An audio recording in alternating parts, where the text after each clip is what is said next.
সব latest update পেতে subscribe করুন আমাদের চ্যানেলে আর বেল আইকনে ক্লিক করতে ভুলবেন না।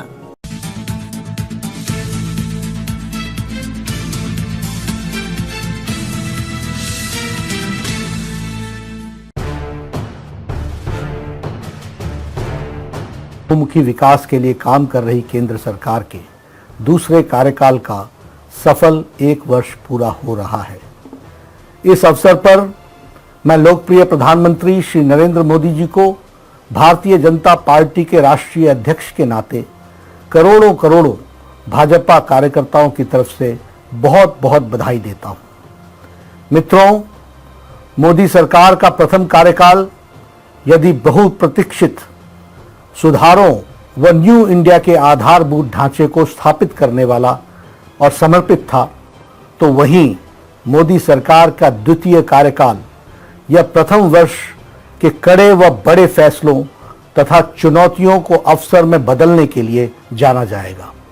इस 1 वर्ष में मोदी सरकार ने जनहित, लोकहित के उन फैसलों को अमली जामा पहनाया है जो देश की एकता, अखंडता को सुदृढ़ करने वाला था, सामाजिक व आर्थिक न्याय दिलाने के साथ साथ अपनी वैचारिक प्रतिबद्धता को पूर्णता प्रदान करने वाला है। चुनौतियों को अवसर में बदलना ही किसी नेतृत्व की नेतृत्व क्षमता का परिचायक होता है।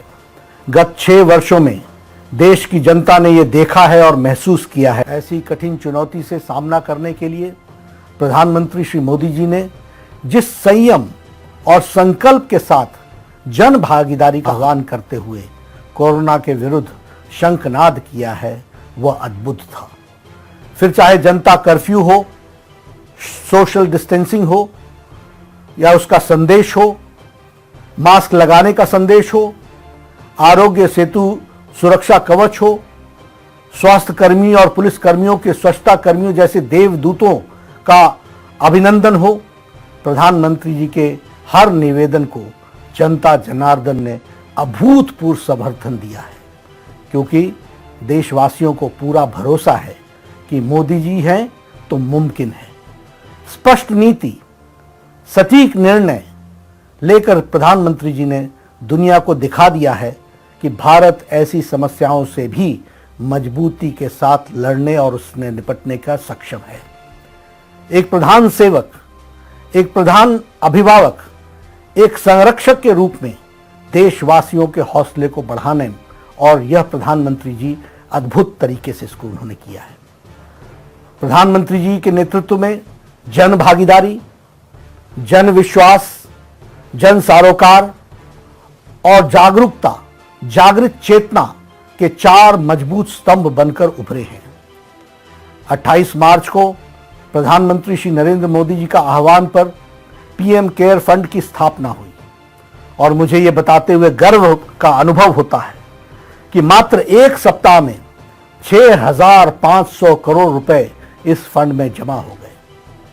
यह बताता है कि कैसे हमारे प्रधानमंत्री जी के एक पुकार पर देश तन, मन, धन से सहयोग करने के लिए आगे आता है और इन्हीं 2 महीनों में इस महामारी से लड़ने की एक मजबूत स्वास्थ्य ढांचा खड़ा कर दिया गया है।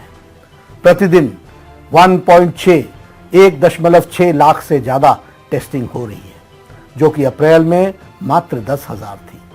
देश में आज लगभग 1,000 डेडिकेटेड अस्पताल हैं, जहां कोविड महामारी की शुरुआत में ही पीपीई किट के निर्माण नहीं हो रहा था, वहीं आज लगभग 600 से ज्यादा अधिक स्वदेशी निर्माताओं ने आगे बढ़ करके द्वार देश के प्रतिदिन 4.5 लाख से अधिक पीपीई किट का निर्माण कर रहे हैं। देश में लगभग 60,000 से अधिक वेंटिलेटर की व्यवस्था की जा रही है, जिनमें से 58,000 से अधिक मेक इन इंडिया के तहत बन रहे हैं। इनमें से लगभग 50,000 वेंटिलेटर पीएम केयर फंड के आवंटित राशि से खरीदे जाएंगे। 650 से अधिक टेस्टिंग लैब कार्यरत हैं। आज हमारा देश कोरोना की महामारी से लड़ने के लिए स्वस्थ संसाधनों के साथ आत्मनिर्भर खड़ा है और यह कथ्य, तथ्य और सत्य तीनों की कसौटियों पर खरा साबित होता है। इस जनबल और आत्मबल को अपनी भुजाएं बनाकर प्रधानमंत्री जी आज आत्मनिर्भर भारत के लक्ष्यों की तरफ बढ़ रहे हैं। हमारे भारत को की मजबूत भुजाएं हमारे श्रमिक बंधु हैं, जिन्होंने अपने खून पसीने से इस विशाल राष्ट्र के निर्माण में अपना अमूल्य सहयोग दिया है। आज इस विपदा की घड़ी में आदरणीय प्रधानमंत्री जी के नेतृत्व में हमारी पूरी सरकार ने हर प्रवासी मजदूर को उनके गंतव्य स्थान तक पहुंचाने का प्रयास किया है और अपने इस संकल्प में हम दिन प्रतिदिन नई नीतियों और सुझावों को समाहित करते हुए और इसको सरल और प्रभावी करने की कोशिश कर रहे हैं। साथ ही विदेशों में रह रहे प्रवासी भारतीयों को और जो विद्यार्थी हैं को स्वदेश लाने का भी प्रयास सरकार वंदे भारत मिशन के तहत किया जा रहा है। कोरोना संकट में पटरी से उतरी हुई भारतीय अर्थव्यवस्था को सुचारू करने के लिए भारत के प्रधानमंत्री श्री नरेंद्र मोदी जी ने स्वदेशी और स्वावलंबन का नारा देते हुए देश की आत्मबल को पुनर्जागृत किया है।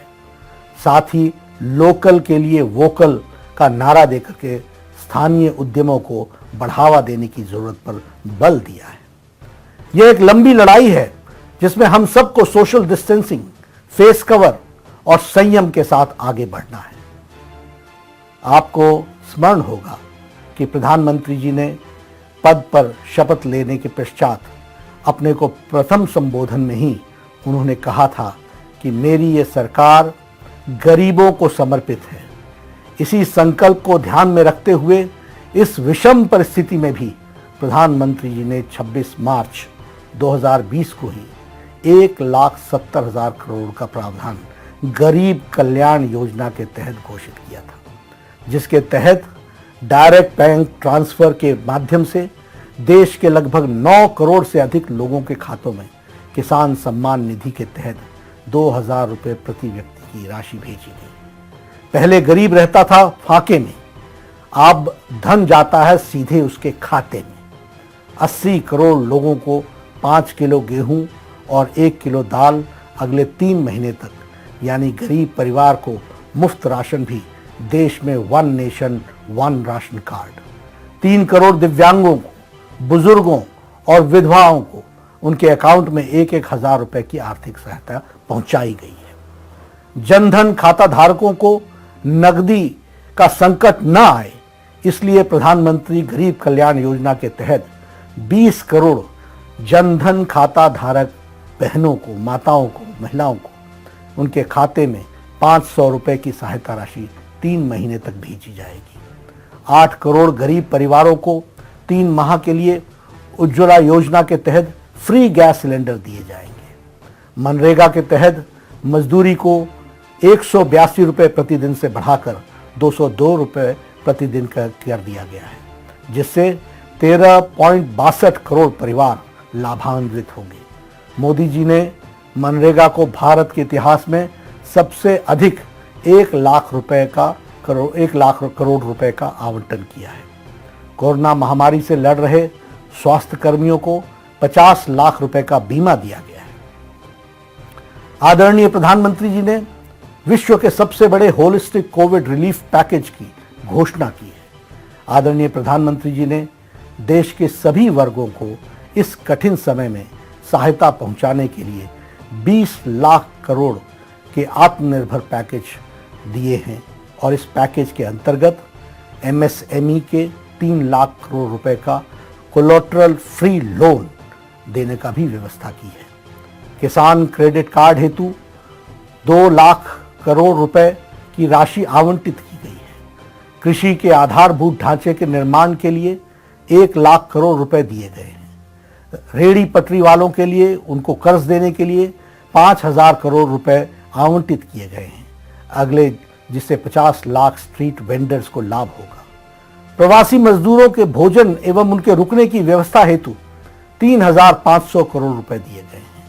कोरोना के वैश्विक संकट में आदरणीय प्रधानमंत्री जी ने सिर्फ अपने देश की ही चिंता नहीं की है, बल्कि वसुधैव कुटुंबकम को मानते हुए इस बात को चरितार्थ करते हुए 113 देशों को दवा पहुंचाने का काम आदरणीय मोदी जी ने किया है। यह मानवता का वह सेवा है जिसकी मिसाल आज पूरा विश्व देख रहा है।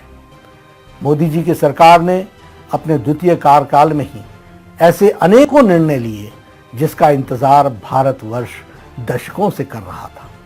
आदरणीय प्रधानमंत्री जी ने देश को सुरक्षित करने के लिए, सभी को सम्मान देने के लिए, देश की एकता और अखंडता को अक्षुण्ण रखने के लिए, हर व्यक्ति को समान पायदान पर लाने के लिए ऐसे अनेकों निर्णय लिए जिन्होंने भारत की तस्वीर बदलने का कार्य किया है।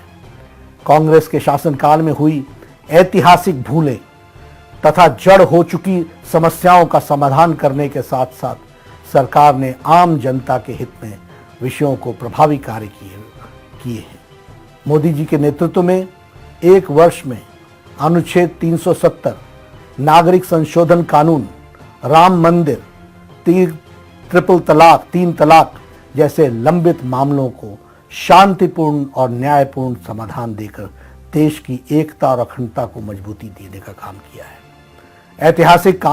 इस ऐतिहासिक काम को अनुच्छेद 370 व 35A देश की अखंडता पर एक काले धब्बे जैसा था। यह न तो देश की अखंडता के हित में था और न ही यह जम्मू कश्मीर के लोगों के प्रगति के हित में था। 1950 से चली आ रही यह समस्या को मोदी सरकार ने जड़ से समाप्त करने का साहस दिखाया। इस निर्णय से हमारे श्यामा प्रसाद मुखर्जी का एक निशान, एक विधान, एक प्रधान का संकल्प 100% पूरा हुआ है। इस धारा 370 को एब्रोगेट करने के लिए, 35A को समाप्त करने के लिए प्रधानमंत्री जी की इच्छा शक्ति और अमित शाह जी का विचार, जिन्होंने उसमें उसको नीति दी और जिन्होंने उसको सफल किया, वह भी हमको देखने को मिलता है। और आप जब जम्मू कश्मीर, लद्दाख क्षेत्र की क्षमता को देश की मुख्य धारा में शामिल हो गई है, इस निर्णय से प्रधानमंत्री ने वह के वंचित, शोषित, पिछड़े समाज को उनके संवैधानिक अधिकार देने का रास्ता साफ किया है, जिससे उन्हें दशकों तक वंचित रखा गया था। नागरिक संशोधन कानून जनता से किए गए वायदे को जनता का आदेश पत्र मानकर मोदी सरकार ने नागरिकता संशोधन कानून भी संसद में पास कराया है। इसके तहत पाकिस्तान, अफगानिस्तान और बांग्लादेश से प्रताड़ना के शिकार भारत में रह रहे हिंदू, बौद्ध, सिख, ईसाई और पारसी शरणार्थियों को हिंदुस्तान की नागरिकता देने का प्रावधान किया गया है। 3 तलाक कानून मोदी सरकार ने अपने दूसरे कार्यकाल में सबसे पहले हमारी मुस्लिम बहनों को, मुस्लिम माताओं को 3 तलाक से मुक्ति दिलाने का कदम उठाया है और बरसों से चली आ रही 3 तलाक की कुप्रथा को खत्म किया है।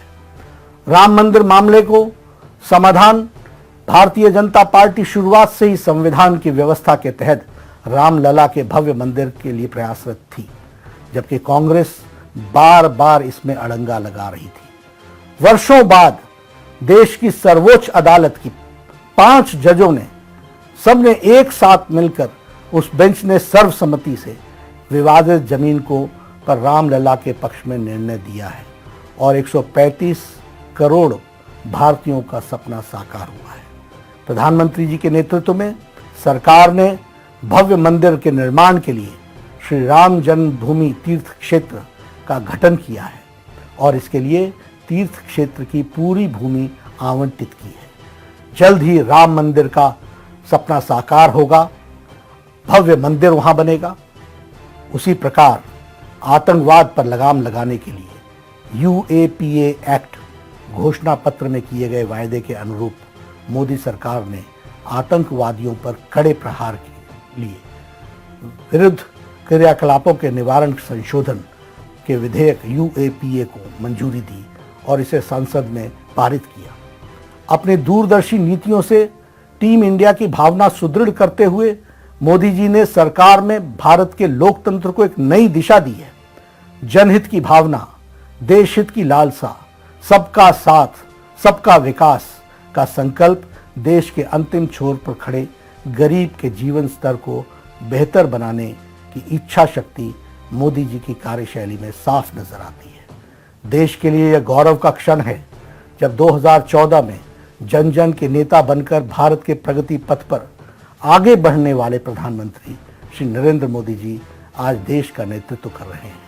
मैं पुनः भारतीय जनता पार्टी की ओर से आदरणीय प्रधानमंत्री श्री नरेंद्र मोदी जी को और उनकी सरकार को, सभी सदस्यों को इस अभूतपूर्व सफल और निर्णायक एक साल के लिए हार्दिक अभिनंदन करता हूं।